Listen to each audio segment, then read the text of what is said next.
Hey darlings, today we're going to talk about befriending your monsters. So this is something I had heard about years ago. I want to say it's a TED Talk.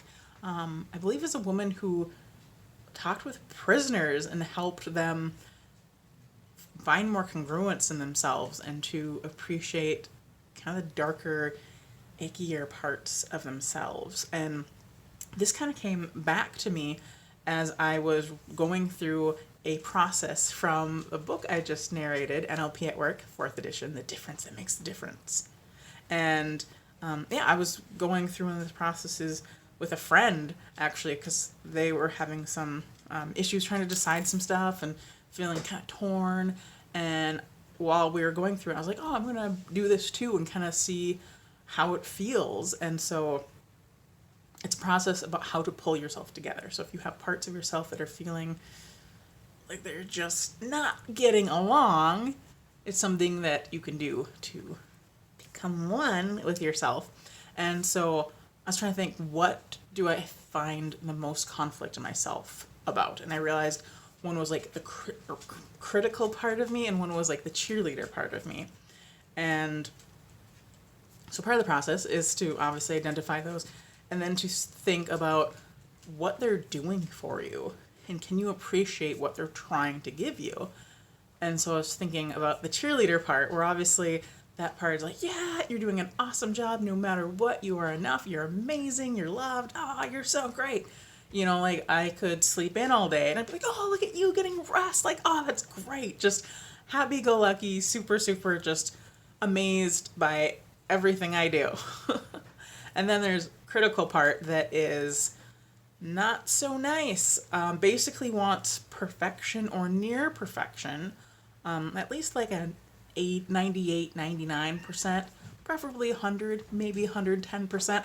Wants just perfectness, amazing time management, just everything done super well. And I fall short pretty much all the time. And so it's not the nicest about that. Just like, oh, why didn't you get this done? Like, oh, really? You only wrote this much today? Like, oh, you didn't even narrate today? What is wrong with you? Like, can be kind of, I don't allow it necessarily to be like super mean, to be like, I don't even want to say anything. Like, I don't allow it to name call. But it's definitely there and definitely very, like I said, critical and wants to push me really hard. And so I was trying to think like, well, obviously cheerleader part of myself, like I said, wants me to be happy, wants me to feel like I'm enough, wants me to feel lovable. But I'm like, what does critical part of me want to do? Like, what's up with that? And I realized critical part of me wants me to get all of this stuff done so that I can be loved, so that I can feel like I'm enough, so that I can be successful. And I realized I'm like, critical part, like you want the same thing as cheerleader part, just kind of in a different way, where cheerleader part is just like, no matter what, you're awesome. Whereas critical part wants me to do all these different things so that I can be awesome. And I was like,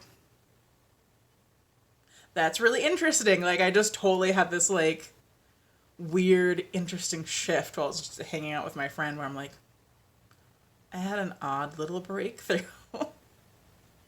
that I did not expect to have, because I was trying to think of like, well, what can these parts give to each other? What can the critical part do for cheerleader, and what can cheerleader do for critical?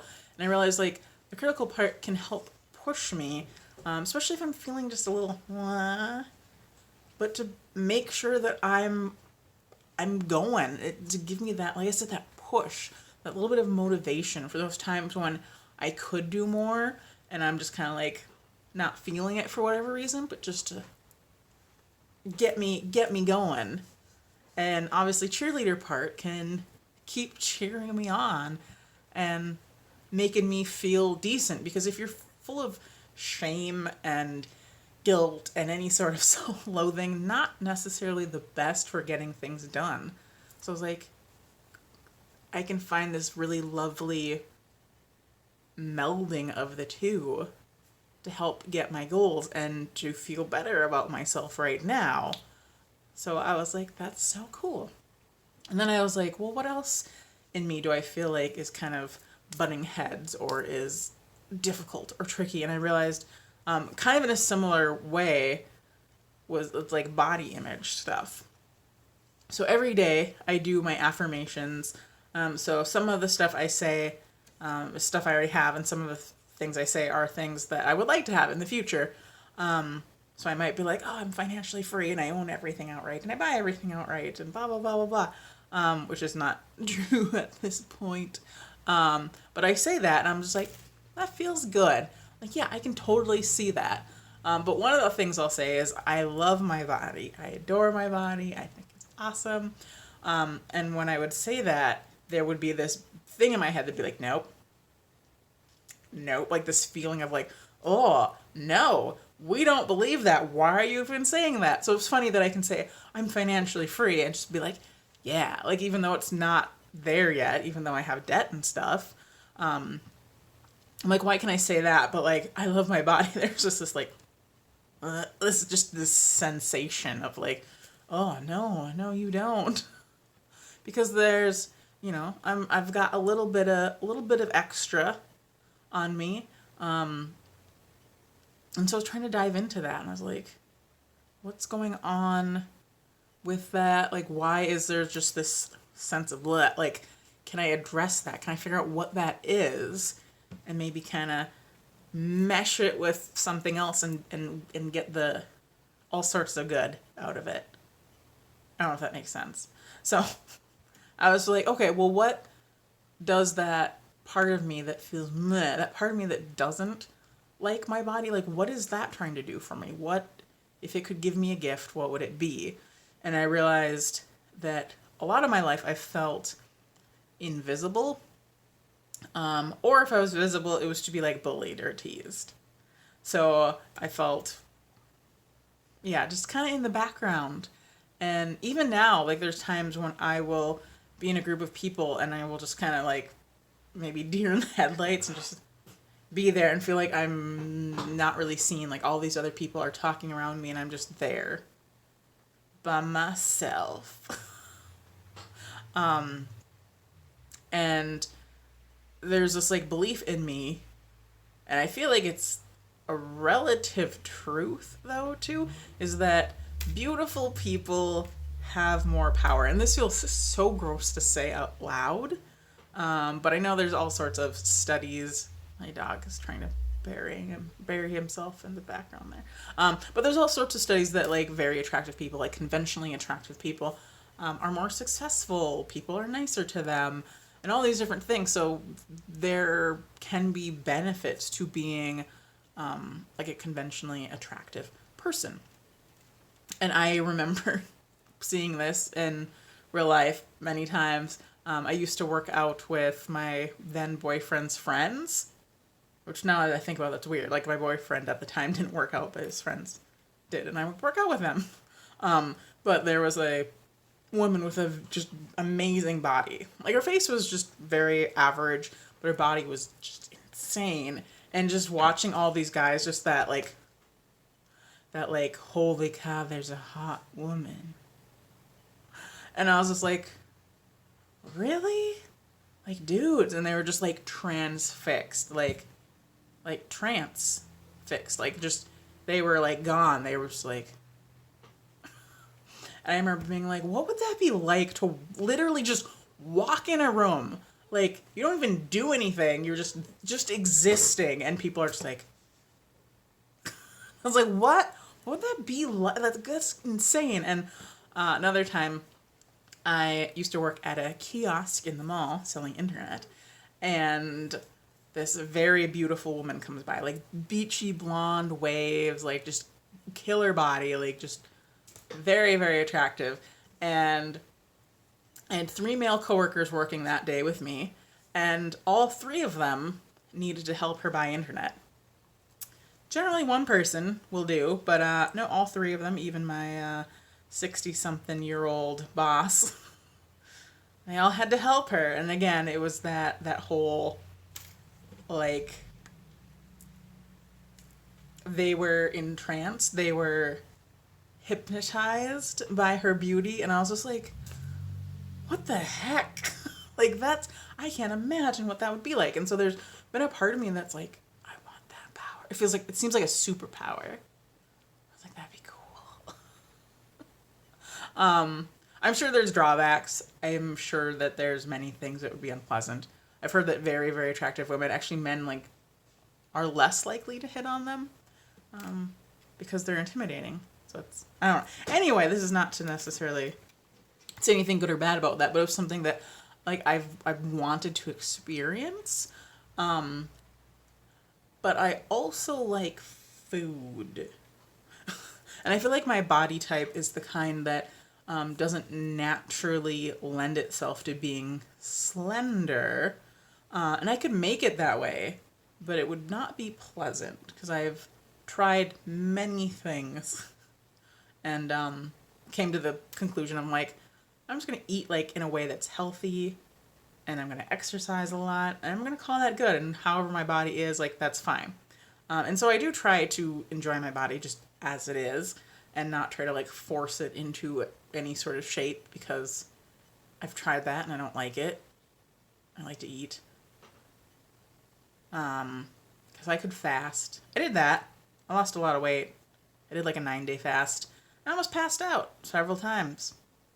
That's not good. Like, you stand up and just like the world blacks out. Like, maybe not a good thing. Not a good thing. Anyway, so I realized, I'm like, that's what that part of me wants. It wants me to be seen. It wants me to be loved. It wants me to have friends. It wants me to feel really confident. Like, that critical part, that part that's just like, oh yeah, we don't love the body.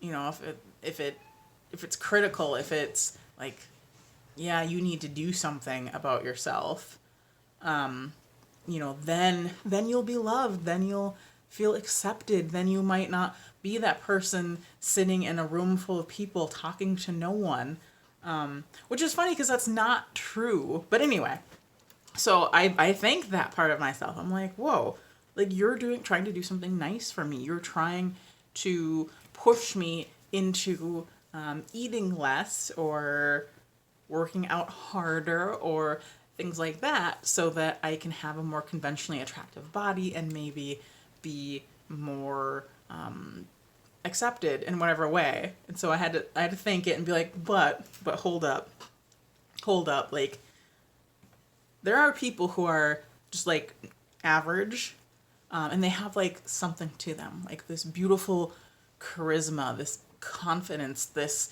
je ne sais quoi, where I'm like, what if we could, you know, not starve, and still be like captivating and alluring and whatever. I'm like, there's things, and maybe we don't need all of that. Maybe just changing our beliefs around and getting better at building rapport and getting more confident and being better at just talking with people. So instead of sitting there all alone, like, getting the courage to be like, yo, how's it going? I'm Kira. What's up?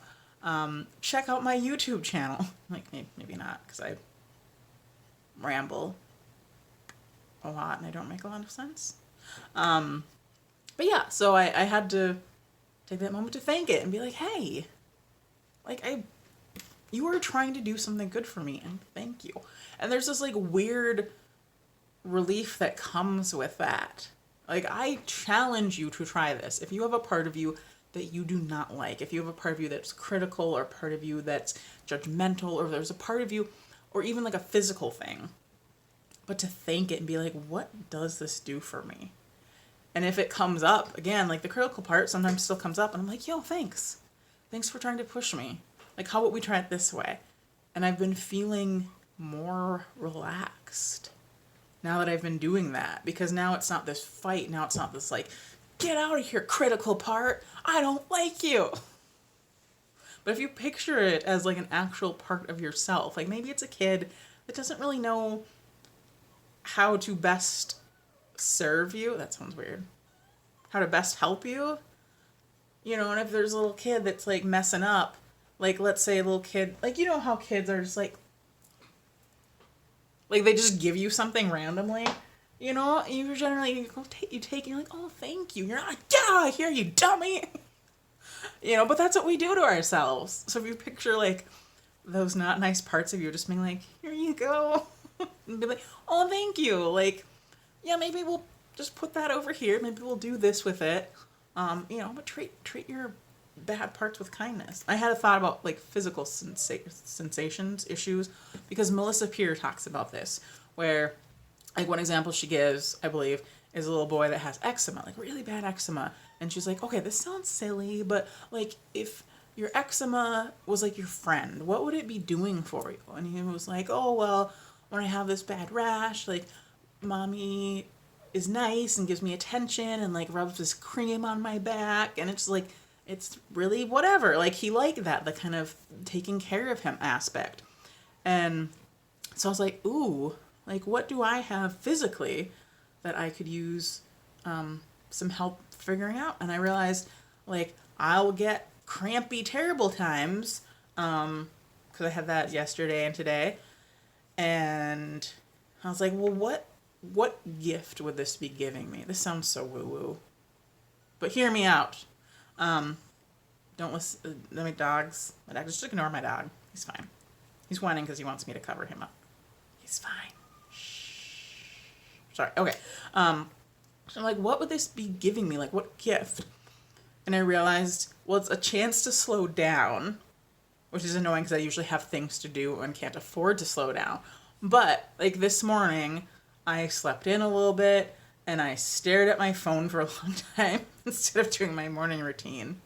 I eventually did my morning routine, but much later than I normally would, because it was kind of this excuse to just be like, I don't feel good, and just like curl up and relax. And I was like, I don't give myself that option very often. It's pretty rare. I'm usually like, okay, I'm awake, I'm going to do my morning routine, I'm going to record, I'm going to write, okay, and then I'm going to go to work, and then I'm going to write, and I'm going to record whenever I have any breaks, and I'm blah, and it's like this go, go, go, go, go, go, go, go, go.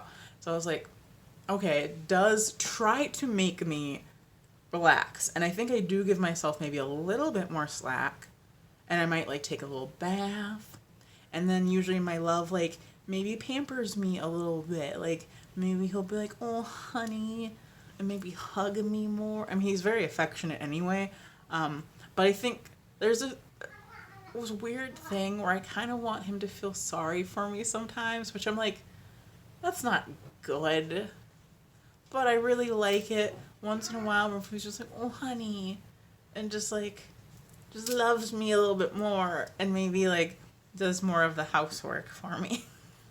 So I was like, well, what if I like made my lady time like a special, like, the first 2 days just really focused on taking it as easy as I could. Like if I promised myself that, like, these are my like rest days, these are the days where I just really like let my body relax and heal, and I take a bath, like even if I feel amazing, like I take it easy, and it's this like lovely time to just connect with my angry uterus fairy and just like, oh, thank you, angry uterus fairy, like no need to be angry anymore. If you check out my last video, I talk about yoni steaming to see if it would help with these issues. I don't know if it has, maybe like the tiniest bit. I'm gonna keep doing it, but I'm like, I can make that a part of it where I have my special like yoni spa day like a couple times a month. So I'm like, maybe if I do that, I don't know. So I'm hoping if I just acknowledge it, if I'm like, yo, thank you for helping me take it easy, which that one's harder because horrendous pain and having to pop so much ibuprofen and Tylenol, I'm worried. Like that part, that's a harder one to say thank you for. I'm trying. And I'll let you know how it goes. Maybe I'm insane. I don't know. But the other stuff, I challenge you. I challenge you to think the parts of yourself that maybe not be the best. Maybe not be the words. I'm going to go to bed. Have a good night. Love you guys. Feel free to like, comment, subscribe, and all that jazz. Okay, bye.